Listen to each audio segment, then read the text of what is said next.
Welcome to A Productive Conversation. I'm Mike Barty, and you are hearing a little bit of a combo episode today. What I mean by that is we are resurfacing an episode from the past with my friend Charlie Gilkey, and we will be talking about his book, Start Finishing, because that's the last time we had a conversation for this podcast. Now, this book has helped so many people move their best ideas from the someday list to the done list, but that conversation comes after an update conversation where we talk about what Charlie's been up to since then. He's been busy doing really what he does best, helping people make meaningful progress in their work and their lives. And we're just picking up where we left off. So I'm excited to catch up with him. Charlie's a good friend. We've known each other for, as of this recording, almost 15 years. During the conversation, you'll hear some questions coming from my community to ask Charlie. And we dive into a lot of interesting things. Again, we've both kind of progressed in time together in the same kind of space. So it's really interesting to hear his take on things. And, we both bounce ideas off of each other around productivity, creativity, and really finishing what matters. So let's get into it. Here is first a little update, and then we'll dive into the flashback episode of sorts with my conversation around Start Finishing with Charlie. So let's get to it. Without further ado, here is my incredibly recent conversation with Charlie Gilkey. Enjoy. The last time that we had you, the interview that you're going to hear in just a few minutes here is when we had you on to talk about the book that you have in the background, a video, and I'm holding in my hands right now, Start Finishing. So, which I had the privilege, and again, thank you for having me contribute to this book in some small way. But you've had other things going on. We talked about the app that you have, and it's still running. Yep. And then Team Habits, which I can see behind you right now, which we have not talked about. So what has been going on in your part of the world and in your world since Start Finishing? And also, how has Team Habits been going for you? Because there seems to be a real pull. Like David Allen did a book on team getting things done. That was about a year ago. And so what's that journey been like for you? Yeah. So since Start Finishing, we have launched a community that's morphed into what we're doing on Substack now. Mm-hmm. And so Productive Flourishing used to be on WordPress and all that kind of whatnot. We since moved to Substack, and that's the primary place to find us, although it's just Productive Flourishing. So most people don't know or care about the insider baseball there. Yeah. But we also launched the app Momentum that is still going and growing. And really what I think Momentum helps people do is do a lot of that chunking and sequencing that makes it so hard to do on a lot of apps that are essentially glorified to-do lists, right? Where most of the problems we have is actually figuring out how to get projects done. Yeah. So that's what Momentum really helps with, and also takes a lot of the stupid meta work and fiddling out of productivity apps, right? I was walking through a client that was using an app, and I was getting so pissed because he wasn't using ours for different reasons. And I was like, why is it so hard to do basic stuff in this? Yeah. It's fun. I was just talking to my friend Phil Simon about the Todoist versus other apps conundrum. And it's like, there's so many out there, which you have definitely experienced, the concept of their apps are hard and that kind of thing. But we were talking about the distinction between an app like Todoist and say one like ClickUp or Notion or whatever. And my argument was, once you have more than one person in there, it's the nuance that can kind of throw everything out of whack. Because when you're working on your own in an app, it's yours. You can do your own labels and tags. But once you invite just another person in, whether it's, your partner or, an assistant, or those elements have to be taken into account. And that's where the fraying can start to happen. Have you experienced that with?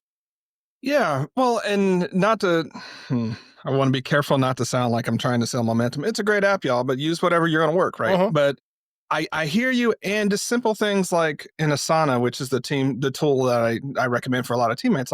Why is it so hard to defer something by a week? Yeah. Right. That's all I want. Defer it by a week. I shouldn't have to fiddle with dates and then change things. I should just be able to hit a button. And some of those things are what we put into Momentum. And so it's hard to talk about people on the outside because they're used to so much of the meta work. And it's just another meta worky app. I'm like, no, if you just get to archive a project and the whole project gets archived and you don't have these random children tasks that are all over the place, there's small things like that I just think that a lot of these companies that have way more funding money than I do should be able to solve way better. Yeah. And so I'm still, I want it, like, sure, I want a lot of customers for momentum, but really what I wanted to do is be like the Tesla of things, and that it puts pressure on other apps to do better. Right. And if those other apps win because they're doing better, great, because like we should not have so much meta work just to get some basic work done. Yeah. Yeah. You know? Team habits. We haven't had a chance to talk about that much. And by the way, if you're all the premium members that are in this group right now that are watching, if you have any questions for Charlie you want to throw in there, we can throw them into the update episode as well. Cause I know that we've got Jackie here. Dan is here as well. Sarah, my assistant, is in the chat. Gloria Jean is here. So if anyone that's in the chat wants to ask questions, I can see them here and we can ask. But let's talk about team habits. What was the transition like from going from start finishing into team habits? What was the rationale in doing it? But also, what did you notice when you made that shift into writing a book about like the team stuff? Yeah. So for me, team habits was actually, so when I you know this, but for everybody to pull you into the conversation, but when I started writing Start Finishing, I knew it was part one of at least a 3-book arc. Yeah. Right. It was Start Finishing, and then the project name was Start Finishing Together. That was how we do this work as a team. And then the third was Lead the Finish, which is what leaders need to do to actually help their teams finish more projects and not just add on to the heap and doing the swooping and pooping that leaders do. So for me, team habits was just a natural part of the conversation. I've been in this conversation since the beginning. It just happens that given the state of the blogosphere, what we now call the creator economy, right? It was entrepreneurs and solos that really valued the work that I was doing and amplified that. So it's more Start Finishing that got amplified. Yeah. Not that team habits and leadership stuff wasn't there. So for me, it was a really natural switch. It took people a little bit. It's like, wait a second, don't you do like the planners and the productivity and sort of things? It's like, actually, I'm about work. Yeah. In all of its context, I'm about work and how to make it happen. It just happens that there was an audience that we had built for solos or individuals doing their work. So after that, it actually, I think many people see that it's made my work more coherent than it was before, having team habits there, because it felt like, for some people, like the team and leadership stuff was kind of an offshoot or like a random weird thing. It was like, no, this is just a pillar of the table that now I brought out. And the reason you're seeing so many different books on teams is, again, COVID shook up a whole lot. So Team Habits published in 2023. And so you got to look at the time record, and COVID came and just threw all of our team habits and workways on the table or in the trash bin. And so we're really trying to figure out how to do teams right now. How do we team? And so that's why there's that bumper crop of all those books between David Allen, between me, between the Friction Project. There's just a lot of really great team books right now. Do you think really quickly that with the push to get people out of remote and back into the same buildings, which I think the genie's out of the bottle. I think hybrid is the default. But the crazy thing is like there's almost like this trying to push it back to where it was, and there's no going back. You know what I mean? Well, I think there's a middle path. What conversation do we have, Mike? We can go as long as what I will say about look. We can go as long as we want. As long as people want to stick around, we can go, and we can make this episode longer. But I think that so how many people have already left? No, I don't think anyone's left yet. But I think this idea of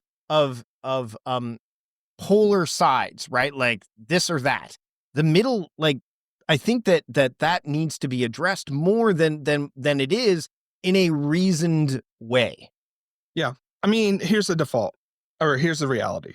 Hybrid is now the default. Right. It is the default. Now, I'm not saying, so let's be nuanced here, because that's what we get the chance to do here outside of the social media soundbite. I am not saying work from home or work from anywhere is the default. That is not true. Right. I am also not saying that co-located work experience, like in the office, is default. That's not true. But we are automatically in this place because we have technology that we take home with us. We check stuff on their phone. Like we've been hybrid for a long time. What's different is that we are acknowledging that we're hybrid, and there are many more workers who are like, you know what, I actually want to do more of my work during work time, which means all this extra digital work that I've been doing in my off unpaid time, I want to do that during the workday. Sure. That's one of the tensions that's happening. Yep. Second, if any leader pays attention to actual data about this, there has been no net negative change to productivity since we've gone more hybrid. Right. In fact, in most contexts, productivity has gone up. Right. And so most of the time when people are talking about RTOs or to return to office, I'm like, before we talk about RTO, here, I want you to do one thing, leaders. One thing for me. Define the outputs of productivity. Just do that. What would the outputs of productivity actually look like? And then let us have a full conversation about the inputs to that might get us there. And you might find out where people work and how often they work there is not a reliable input to the actual output that you're looking for. But it is incredibly hard to specify outputs at that level. I've worked with high-level companies, Fortune 100 companies that have tried this, and it almost always fails. So this whole RTO mandate about like, come back to the office, you're going to be more productive. And it's like, no, what's going to happen is you're going to feel like I'm working more. Yeah. It's the TPS reports office space kind of stuff. You're going to see me working and make the false inference that because you see me working during this time that I am in fact working. But let's get real, y'all.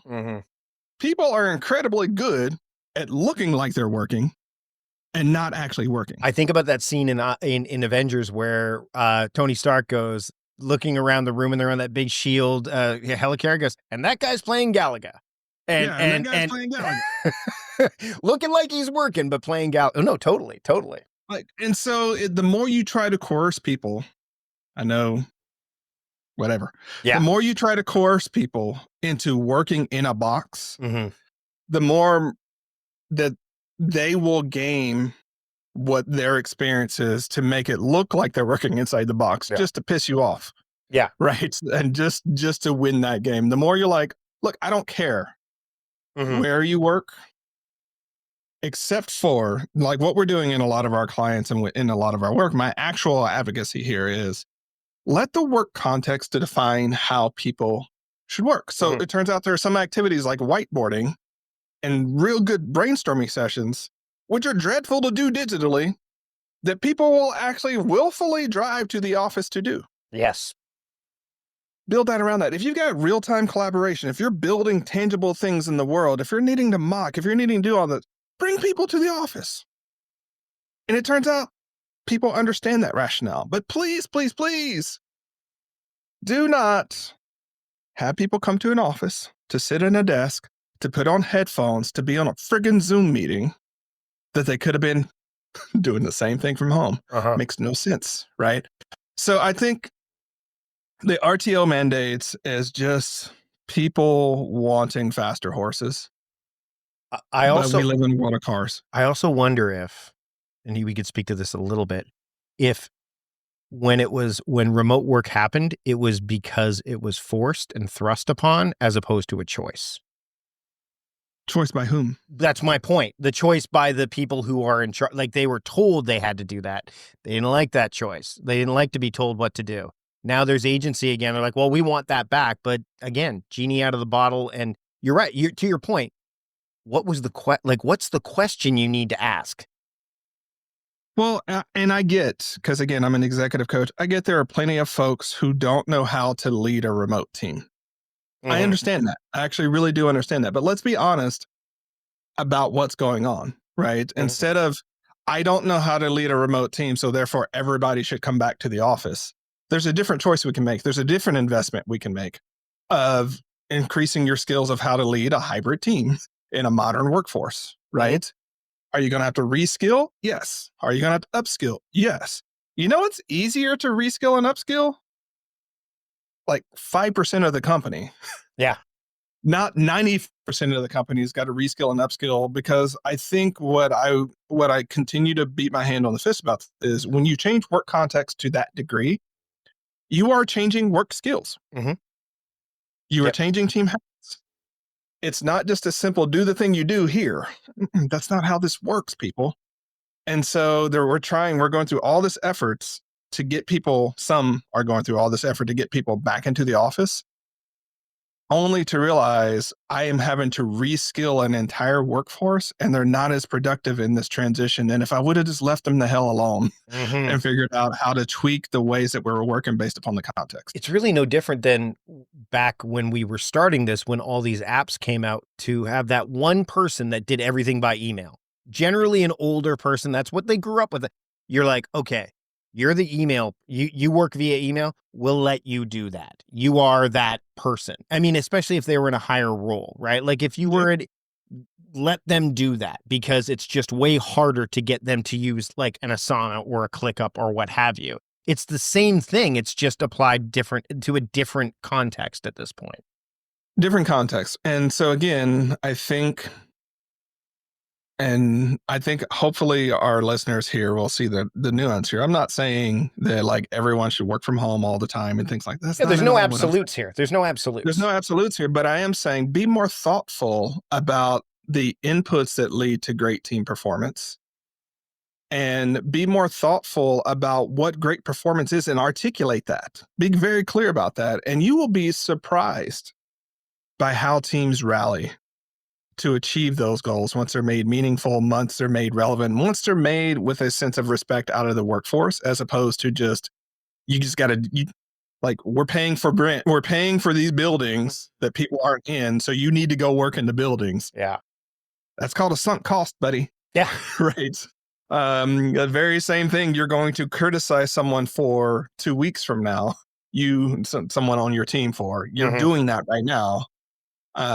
So again, people have different motivations for them, but most of the motivations that I've seen have not been actually data backed, and they haven't been really about the core outputs of productivity and performance. Yeah. They've been, we're paying for buildings, or, what's it look like if our people aren't working from there, or we don't know how to manage these people, or, those damn Zoomers don't wear pants, or whatever it is. They're emotionally driven decisions and not driven by reason. Correct. Yeah. Before we wrap up, because I want to be respectful of your time and stuff, if anyone has any questions, and I know we're getting a comment, and I don't want to necessarily out the comment here because it may be just work related or what, but one of the members of our community is saying, like, one of the management team where they work has decided that the default is in the office, but you can schedule work from home, or work from home is for emergencies and so on.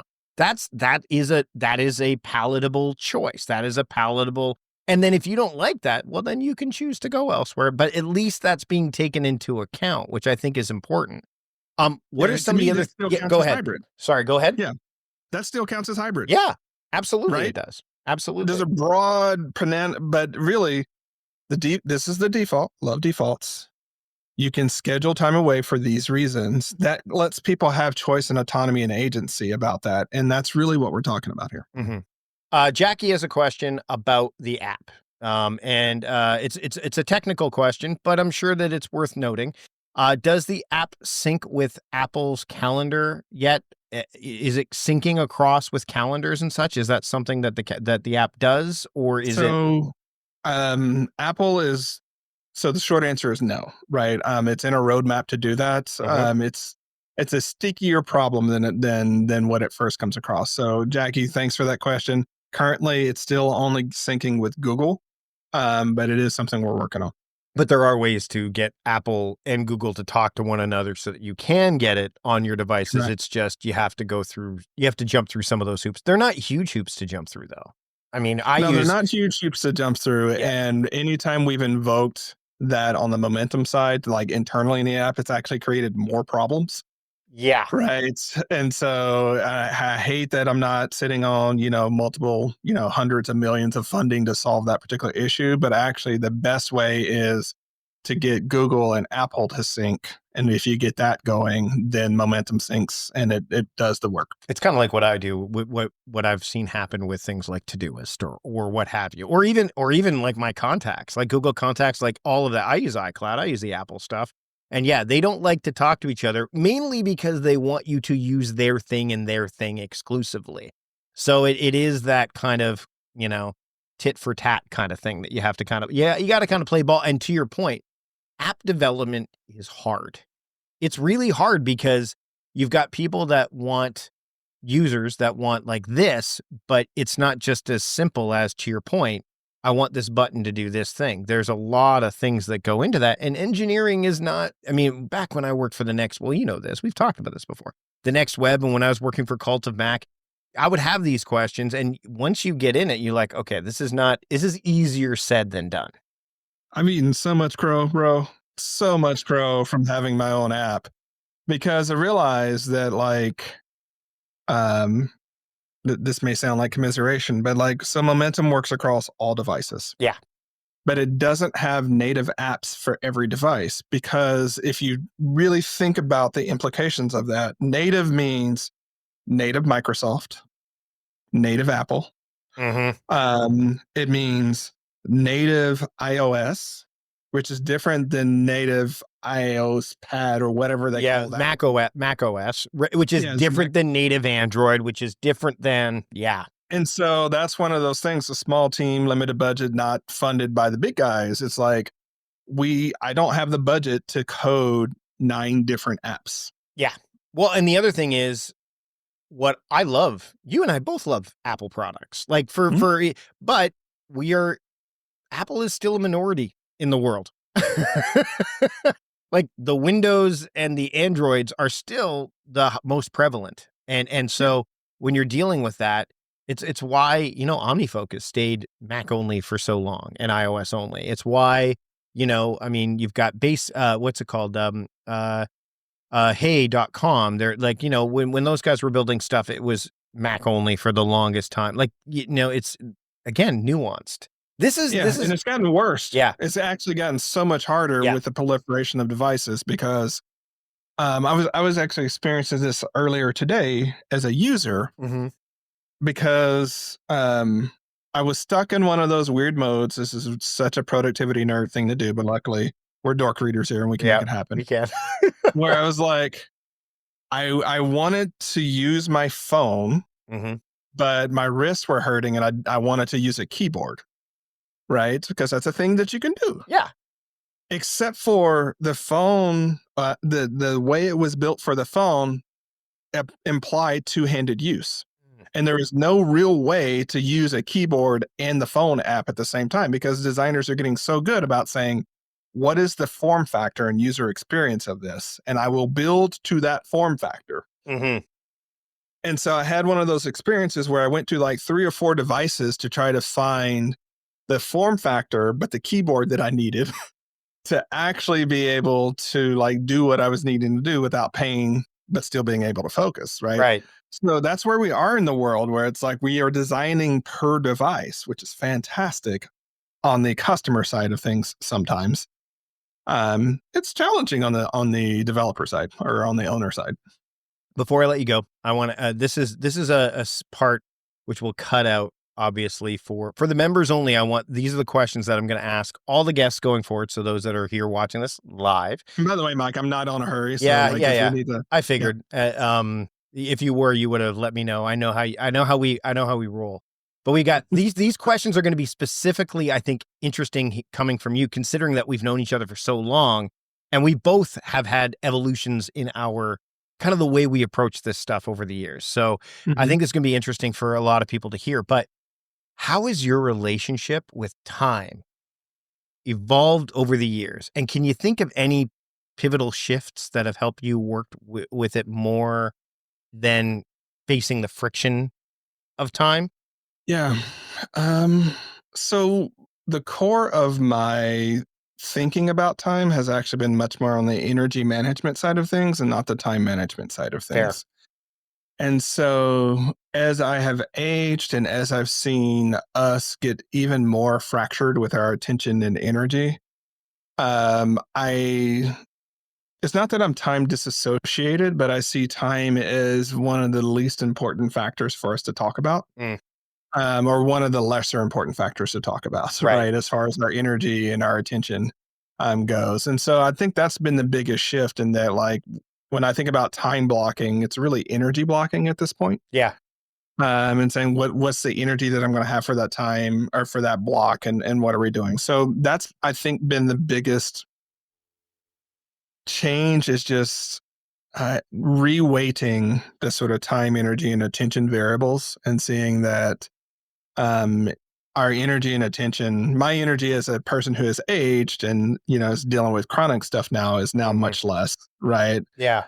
And I think over the last 15 years, the daily battle for our attention has gotten more intense. It's And interesting. so, It's interesting as we talk. I feel the same way. Like time, as you get, we live in this space, you and me. So it's like time, we have the least amount of agency and control over because it moves on whether we want it to or not.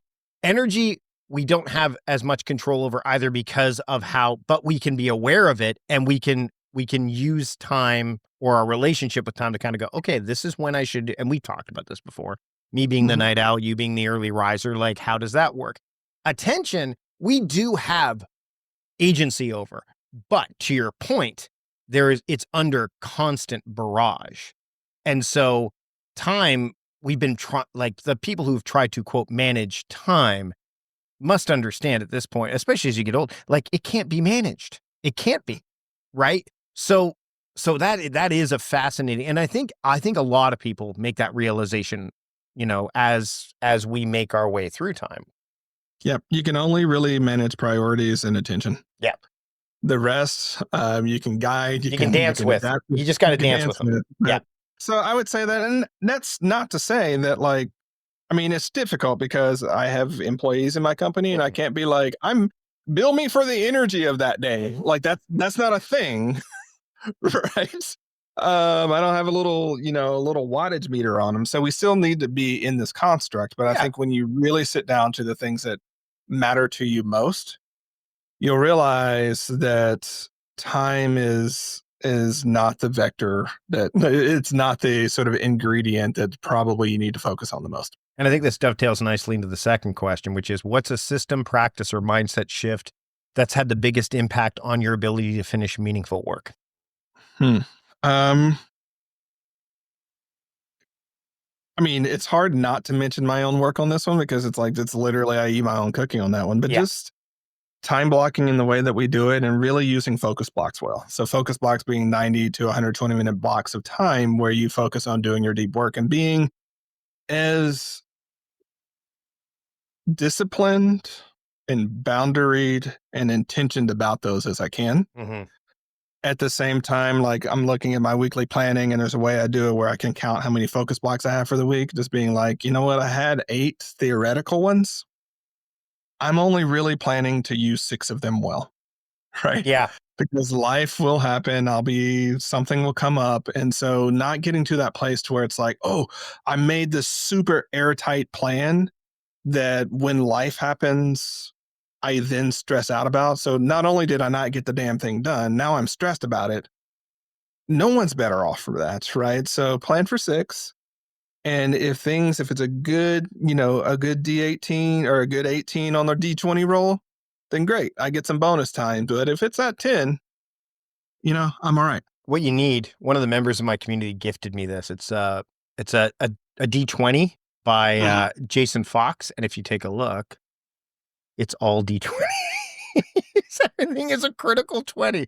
My son, you're going to get so fired here, because if anyone's been listening to us for a while, it's like, how many Easter eggs are we going to drop in this mug?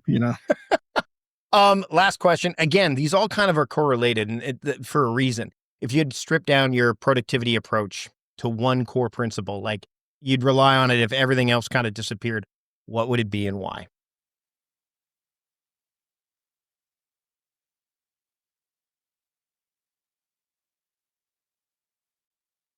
I'd probably have to go back to the 5 keys of, like, it's a mnemonic. So ABCD. Intention, awareness, boundaries, courage, and discipline. Like, if you're struggled with something, is figuring out which of those need to unlock the door, time aside, apps aside, tools aside. Is it you need to be more aware of yourself, or you need to set a better boundary, or you need to have more courage or discipline. Like somewhere in there will be the universal key. All the qualitative stuff. It's all, that's the qualitative stuff leads to the quantitative stuff. I think it's such a tricky thing, because especially when we think about terms, I've got this essay, I'll because this will be out by now, but about this whole idea of efficiency and this focus on it. And I'm like, I don't think the people that are trying to make things more efficient know what efficiency is. And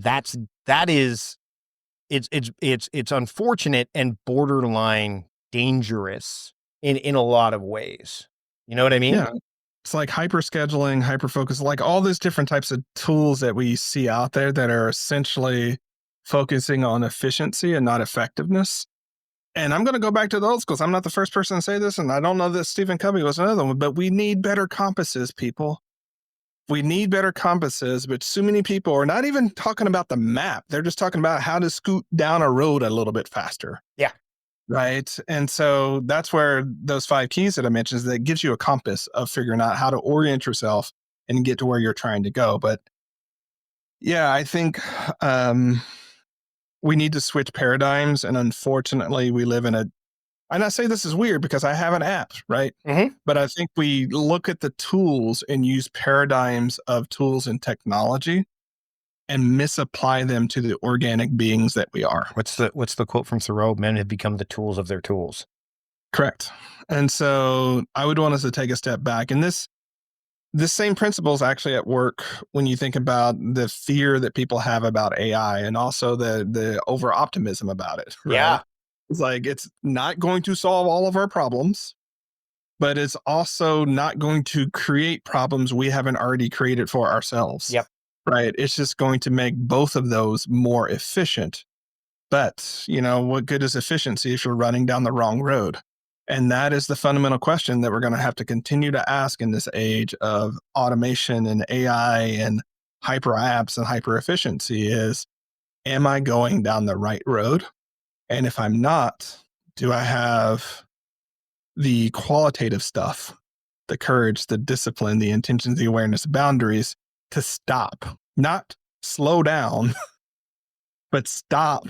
Well, the hard pivot. The slowing down is exactly what you just said, is the recognition. That's the slowing down. It's the stopping that you just mentioned. Yeah. Charlie, this has been great. Obviously, we've got the interview coming up that we had. It'll be interesting. And when I talked to Courtney about this, she was a couple episodes ago. Listening back to that episode, it'll be interesting to hear, because it's been how many years? 5 years since we chatted about this very stuff with Start Finishing. So where can people keep up with everything you got going on and the work that you're doing, and just that way they can get updates from you on the daily? I am one of those weird internet dinosaurs that can be found in almost the same place that he started. So all roads lead to productiveflourishing.com. If you want to find me on LinkedIn, that's great. I'm sometimes there, but mainly I'm at Productive Flourishing, and you can see what we're doing there. We'll get to the conversation that I had with Charlie back in September of 2019 around the book Start Finishing right after these messages. Charlie, thanks for joining me today. Hey, man, thanks for having me. Every conversation that we get into is just so much fun. And so, yeah, thanks for having me. Again, we were sitting here as we started the conversation, and just got on Skype and we started chatting, and we start going. I'm like, we should probably record this now. Like, we should probably get started, because there's some gold in them there hills.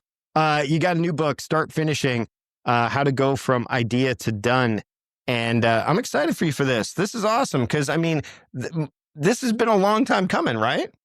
It's been a really long time coming, right? And Mike, you know the deal. Sometimes people will ask you, like, how long did it take you to write the book? And it's like, it depends on the question that you're asking here, because it could be 4 months or it could be 12 years, right?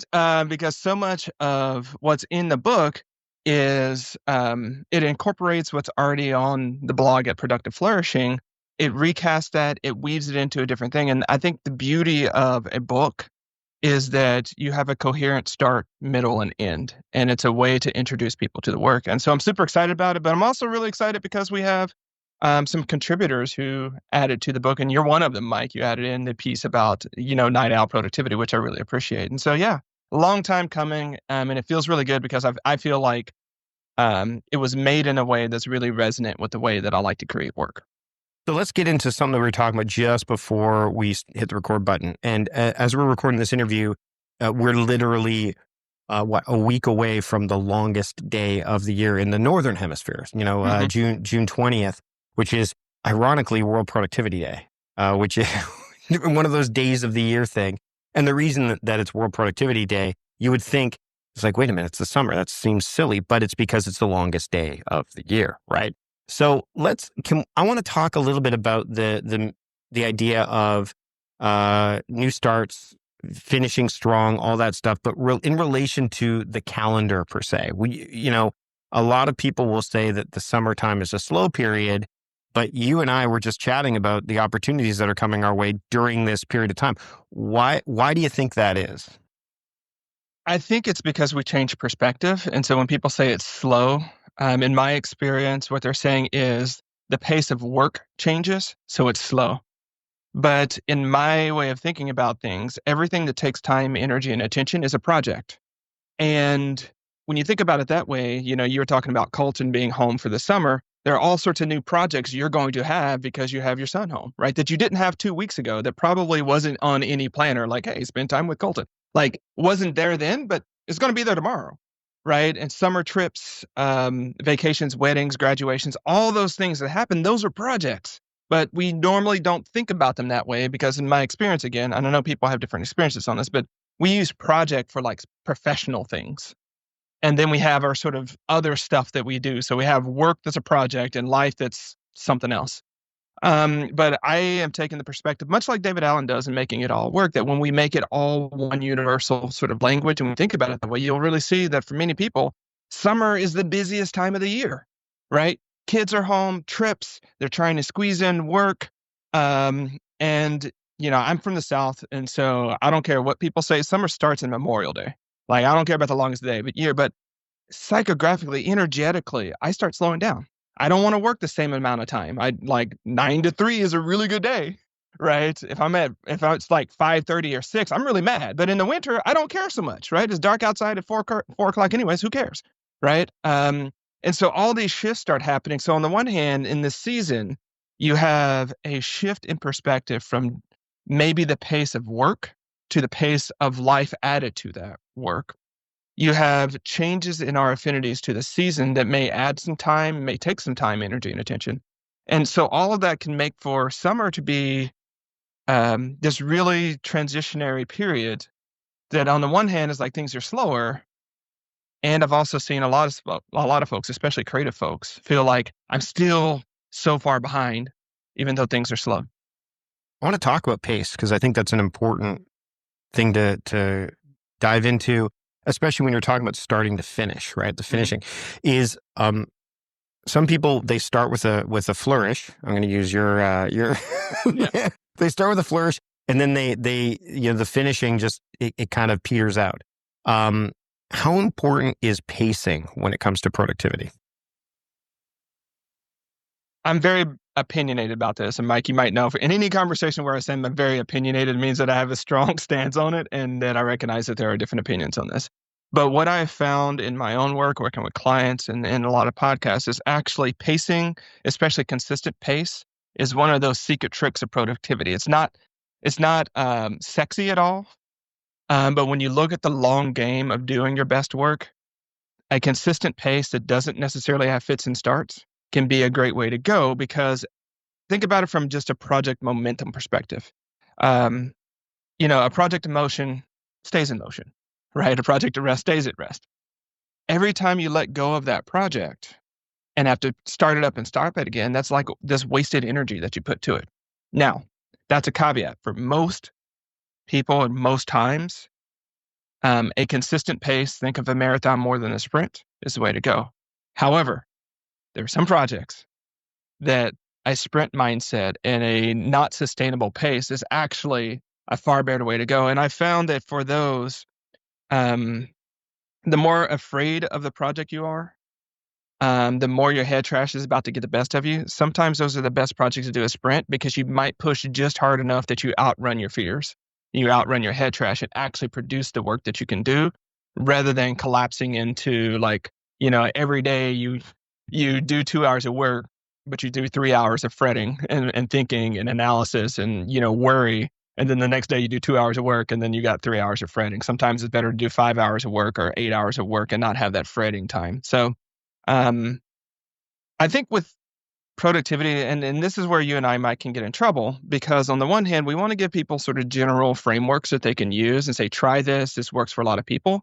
But the real trick is figuring out what works for you in the right context for the right projects in the right time of year, right? And that's a lot of variables, I know, but that's, if you're not approaching productivity as a lifelong learning experiment, I encourage you to do so, because you might find a lot more peace, a lot more momentum, and a lot more joy in the work itself.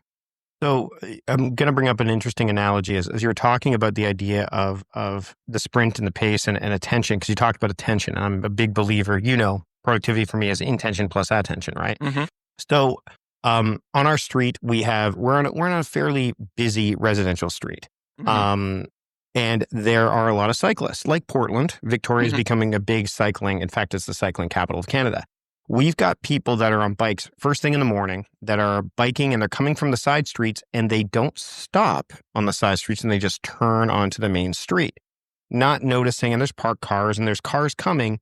So because they don't want to lose momentum. And that's why cyclists don't stop generally. They're like, why should I? I'm not going to stop. I'm just going to keep going. I don't see anything, blah, blah, blah, which is, again, they're breaking traffic laws, no question. I wonder if when people are trying to keep the momentum of a project going, how much of their other stuff, their blind spots, the things that they haven't been paying attention to, how do they keep themselves from getting run over by those other things when they're trying to keep momentum going? How do you recommend people do that?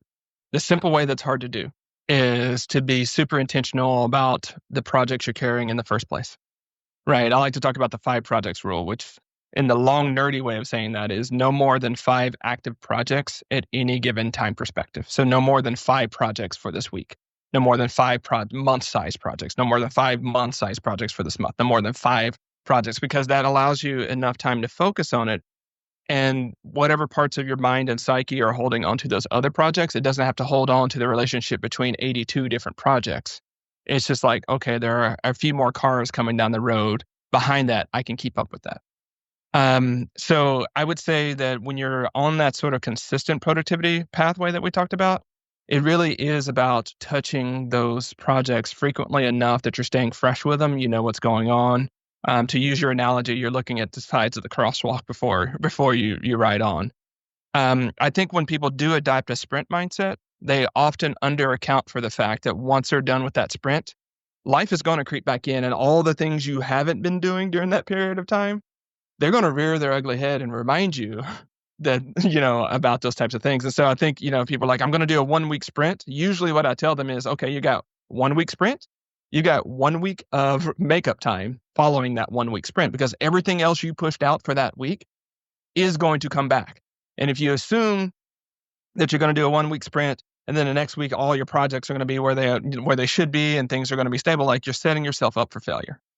Right. And so, I realize I'm answering 2 questions here, right? How to adapt to the sprint. But I think there's a discernment, and this is one of those things, Mike, as you write a book, like some things don't make the cut. And I had a big section about the ways we could label projects.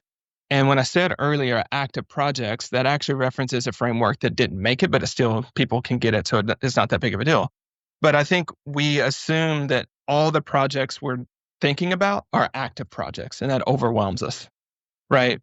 But when you start thinking like, okay, I'm thinking about a bunch of different projects, but I've only got 3 active projects right now, the ones that are on your literal or metaphorical desktop, right, that you're working on. It gives you some peace, because as those other ideas come up for these other projects, you can drop it into a file, you can drop it into Asana, you can drop it wherever you drop your stuff, right? But not think that, I got to jump and do that project right now. You don't have to activate that project. You just have to annotate that project. There's a big difference. And so when I talk about the 5 projects rule, that's what I'm talking about. It's really active projects, things that you would write. And there's one other sort of trick here is that it does us no good to write down all the projects we're not going to do in the sense on our daily to-do list or on a weekly to-do list, right? You're just not going to do it and you're going to use it as a tool to beat yourself up. Like I would much rather people make a list of the 3 things they're going to do that day and do those 3 things and be done with it. And maybe have some bonus tasks. Maybe you finish those 3 projects and you look over to that inactive project and say, oh, maybe I could push that a little bit. But, sometimes it gets super granular, Mike, as you know, of like just looking at people's to-do list and saying, you've got 22 things on there and you've got 2 available hours. How is that going to happen? Right? And really getting real with yourself. Because I think, as we talk about the pillars of productivity, one of mine is self-compassion. And I know we normally don't take that perspective because, as productivity guys, but I think when you create the plans, you create the list, you create the expectations that are somewhere close to human, you can find that ability to be compassionate to yourself and celebrate the work that you've done, but also not assume that you're this supermensch that can do all the things and carry that with you at the end of the day. That does no one any good, including yourself. So reining it back in is not just a reining your expectations of the projects you're going to do. It's not just a key to productivity, but it's really one of those tools for self-compassion and good and living the good life that I think is important to learn. I want to circle back to the idea of the life projects, right? Like those things, because I agree with you. I don't think that people take those into account. Those almost seem rote, but they're not, right?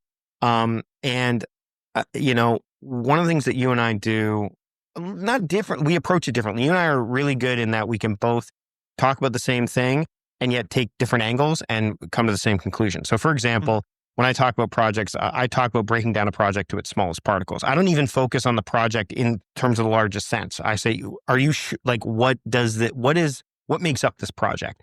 I know you do something similar to that, but so when people are thinking about projects and finishing projects, starting them, like, why do you think that the start is so much more appealing than the finish? Do you know what I mean? Like when you're looking at it from, again, that to-do list functionality of saying, hey, wow, look at all these things I have to do. I'm going to get started on that. I'm going to get started on that. I'm going to get started on that. But then there's the other things that are sitting there going, they've been languishing there, lingering there to the point where they either may not be as viable as they once were, or they're not as sexy as they once were. So let's dig into that a little bit. And especially in relation to those life projects that you're not even taking into account per se. Precisely. Thanks for that. So I need to talk about something as a setup before I can go into answering that question directly. So let's talk about thrashing. And thrashing is the term I use for that meta work, that flailing, that emotional gymnastics that you do around projects that don't actually push the project forward, but as a part of the process. Now, the thing about it is the more something matters to you, the more you will thrash. Very few of us thrash about taking out the garbage, right? Very few of us thrash about doing the dishes. Like, there's a bunch of rote things. We just do it or we don't do it. There's not a whole mini existential crisis about it, right? We just do it or we don't. Those are technically projects, right? Those are technically projects, but there are certain kind of projects. I call them best work projects that really go into work that really, really matters to you. Like the work you're meant to do here, where you find flow and joy and service and meaning and all those things, right? What I'll say about making all projects is that on the one hand, when you really think about it, and as I've worked with people, they feel really overwhelmed because they really start thinking about all the things like, wow, it's all projects, my life, and like the universe is sitting on my chest and I can't breathe. And I'm like, that same truth was existent before we had this conversation. Nothing has changed except for the way that you're looking at it. Now that we know this, what of those projects can we let go? What of those matter? What can you just be acceptably mediocre at and not, try to pretend that you're going to be epic at that? Like, we can make better choices when we make everything projects than when we have these work projects, i.e. projects that make me money, i.e. projects that if I don't do, I'm going to get fired and be ashamed and feel stupid, versus these life projects that are like, oh, that'll be good to get to at some point, right? And so, yeah, that's one of the advantages once you get over that, oh God, like everything's a project. So that closet of doom that you have, like we all have some version of the closet of doom, I think, right? Where you put stuff in there, you keep meaning to get to it, you keep meaning to clean it out. it never makes the triage. It never makes the cut. There's no good day to clean out that closet, whether it's that closet is a virtual folder or whether it's a real closet or your garage or your mom's house, whatever that is, right? Cleaning out that closet is a project. It's going to take time, energy, and attention. You're going to have to show up. You're going to have to get rid of a bunch of stuff, right? It's an emotional journey. All those types of things that are important about that. Now, what I want to push back a little bit, or at least add a different perspective, is I know a lot of super smart, compassionate people actually have problems starting projects. So the start is not easy for them, right? And we all have different ways in which we thrash in projects. Some of us thrash in the middle, or at the beginning. Like, am I really the person to do this? Am I good enough? I'm not talking about a certain type of project. We don't do this, we're taking the trash out, right? Some of us thrash in the middle when it gets hard, right? And the plan goes sideways and we can't remember why we started and where we're going. And some of us thrash at the end. And some of us are just masters and we just thrash throughout the whole way and just, are on a flail-a-thon.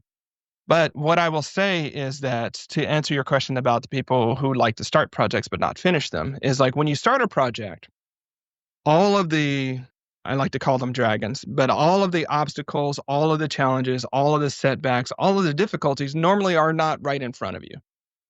By the time you get to the middle of a project, and especially the more that it matters to you, the more you're dealing with that stuff. Is this the right choice? Am I doing this right? Am I going to be able to pull this off? Oh God, I'm 3 months behind. Does that tell me like anything useful? Whatever that is. What we do is we sort of hear the siren call of a new project. And we're like, oh, that one's going to be easier. I've got to figure, I'm just going to jump to do that one because it's going to be great. And then I don't have to deal with this creative mess that I've created for myself. And maybe that one will inspire me to come back to this one. And maybe. So we jump to that new project. And what I've experienced working with folks is in about the same spot for about the same reasons, you start thrashing in that new project too.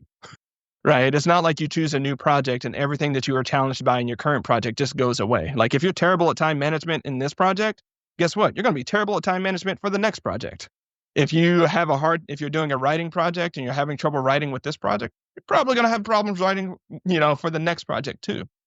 But we don't, I think, have that project parity assumption to assume that whatever I'm sort of working through now is going to show up over there.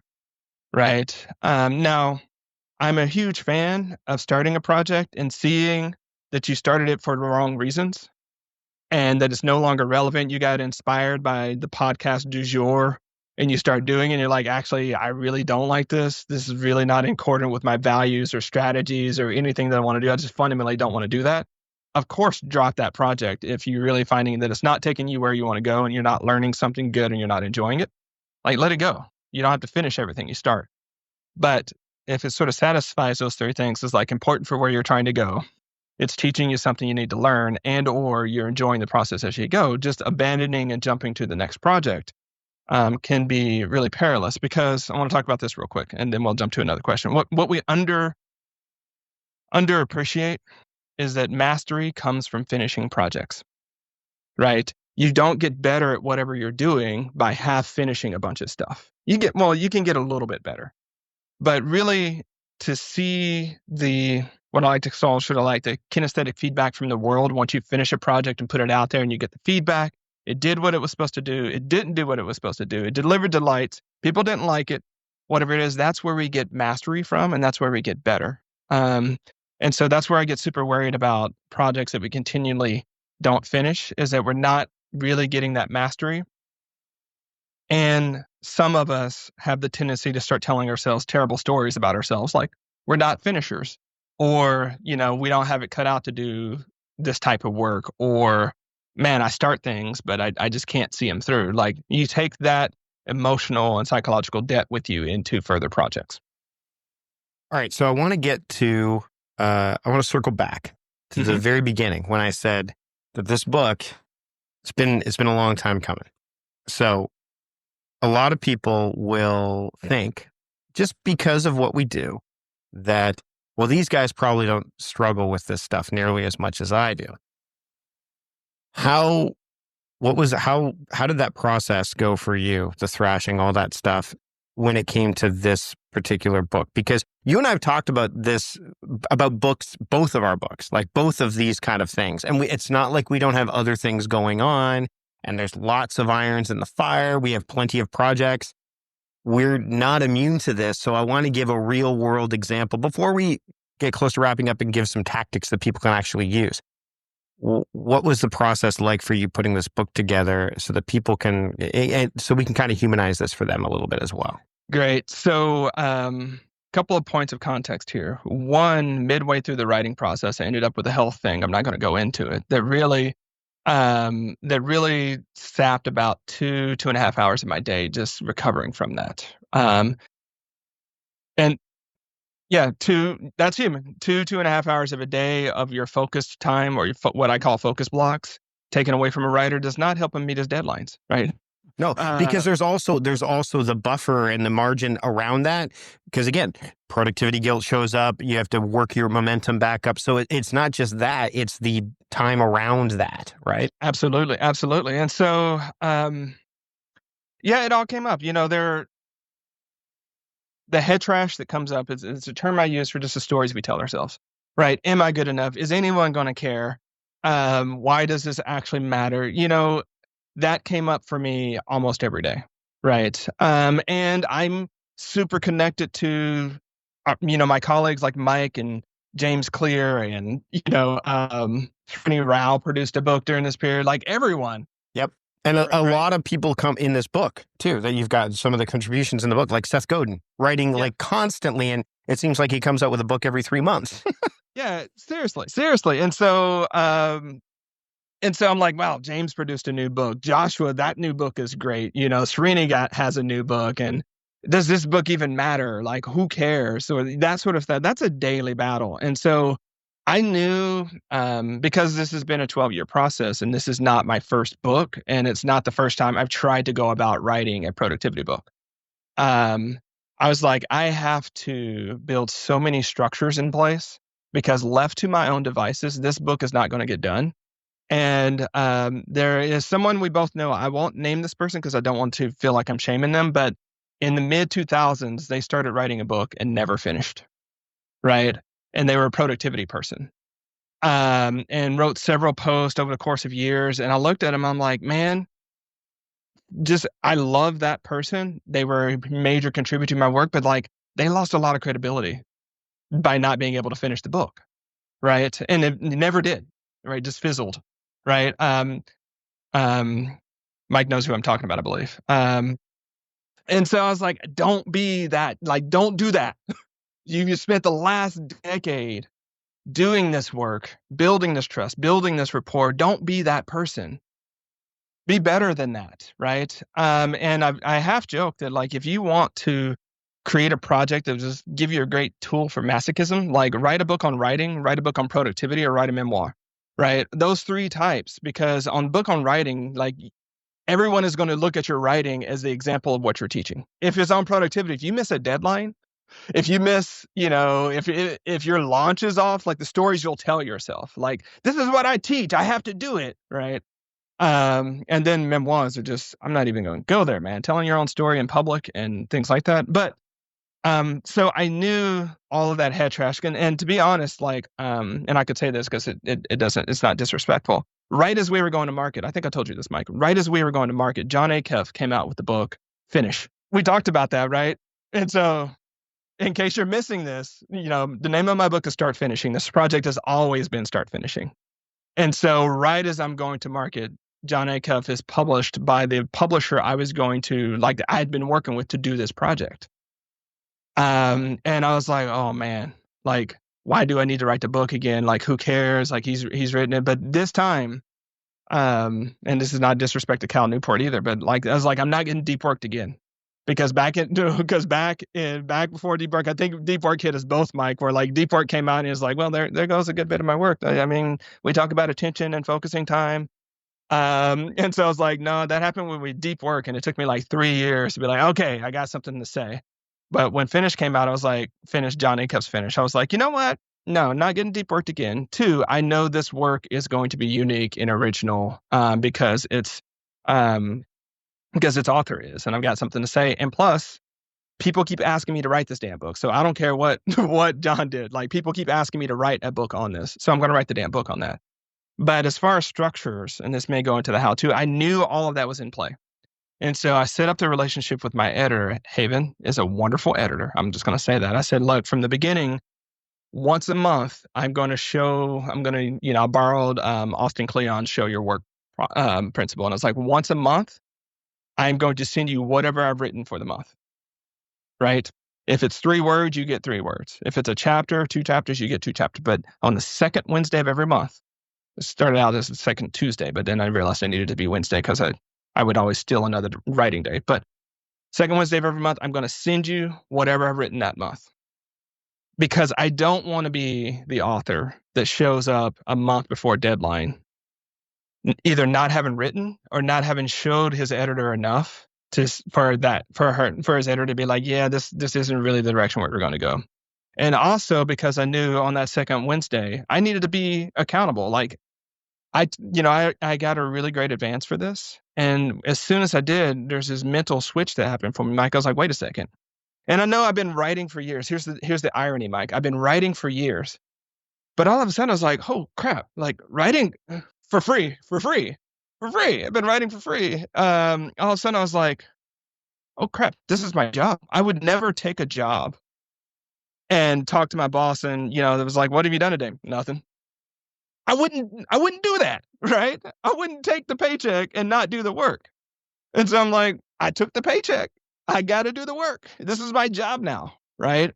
And it was really helpful for me because, like, when I had to make choices and prioritizing on a day, which we all have those choices, I was like, well, when you are writing for free, when you're writing as a support of your job, it's easy to make the cut to being like, I got all this other stuff to do today. I don't really need to write today. But when it's your primary job, it's like, well, all that other stuff has got to figure out how that's going to happen because this is my job, right? That I am a writer. So that's why I set up that rhythm with Haven so that she's seeing it. And like, when I ever had that doubt, I would go back to one of her previous responses, to the last thing I sent, which is usually like, this is great. I'm loving it. Keep going. Like, really loving how this is coming together. And it was just this sort of thing of like, every time that head trash would come up, I would say, you know what? Every single Show Your Work drop that I've sent to Haven thus far, she said, it's good. It's on track. Keep doing it. I'm doing the same thing I've been doing the whole time. So if I keep doing the same thing I've been doing and I've gotten that outcome, all this head trash, all this fear, all this doubt, all this flailing that I'm doing, it's a part of the process. But fundamentally, if I'm doing X and getting Y response, my only job is to keep doing X to get Y response, right?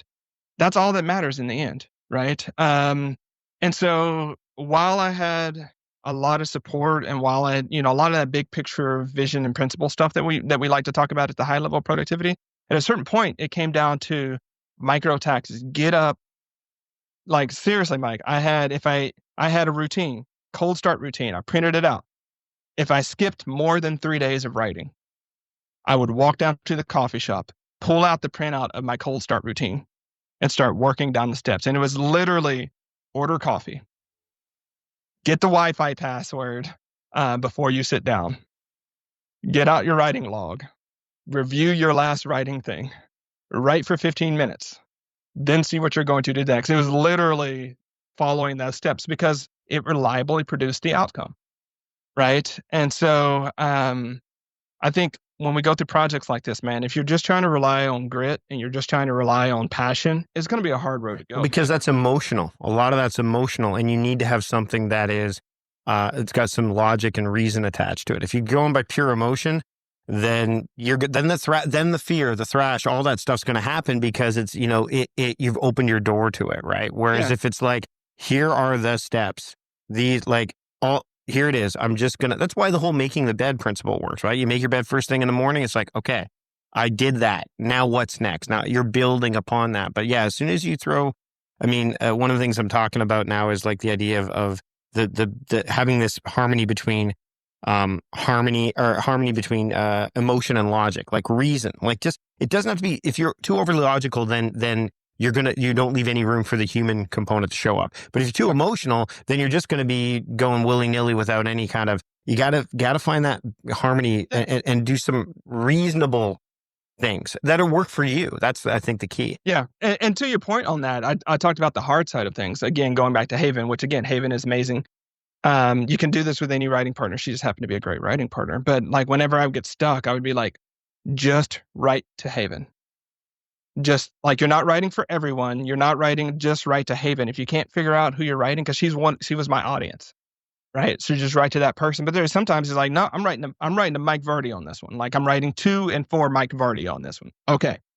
Like, that's how I'm going to approach it. Still me, still the same concept, but and it's not just to overcome the fear, but it's imagining the why, going back to the why. I'm writing this for Haven to make, because she was legitimately going through some things that this book was helping her with. I'm writing this for Mike because I'm imagining what Mike is going through, and this is going to be something that helps Mike. Right. And so if you don't have enough sort of those positive emotions to buoy you, it doesn't take so much of the negative emotions to drag you down to the bottom. And so you just have to be strategic about it. Yeah, have that combination there, so that emotion, because if it's pure emotion, the negative ones are going to show up. Mm-hmm. Right? So that's a lot of stuff that we've given people to try in terms of tactics. We're going to wrap up now, Charlie, but I want to say before people, I mean, I've had John on the show. I've had, obviously I've talked to you a few times. Both books, complete, like you said, different takes. Both are great. I love this because you and I mean, we've been friends for years now, and there's lots of stuff in here that if you've been following my work for years, which if you're listening to this podcast, you might have. And if not, you're liking what I'm doing. This, when we're doing stuff, we do stuff a lot together, you and I. So there's a nice companion to it. And also, like you said, I make a little appearance in this book. I'm not going to say what page, but you'll have to go through the whole book to get there. So there you go. Not the whole book. I mean, they have to go through 7 chapters before they get to yours. Yes. So, well, now you've told them they'll skip to chapter 8. But it's a page. That's true. Say chapter 8. Charlie, where can people pick up the book, Start Finishing, How to Go From Idea to Done? You can pick up Start Finishing from any bookseller online. You can walk into a bookstore. They should have it. If you want more information, see who's liked the book, maybe some more of the table of contents, go to startfinishingbook.com.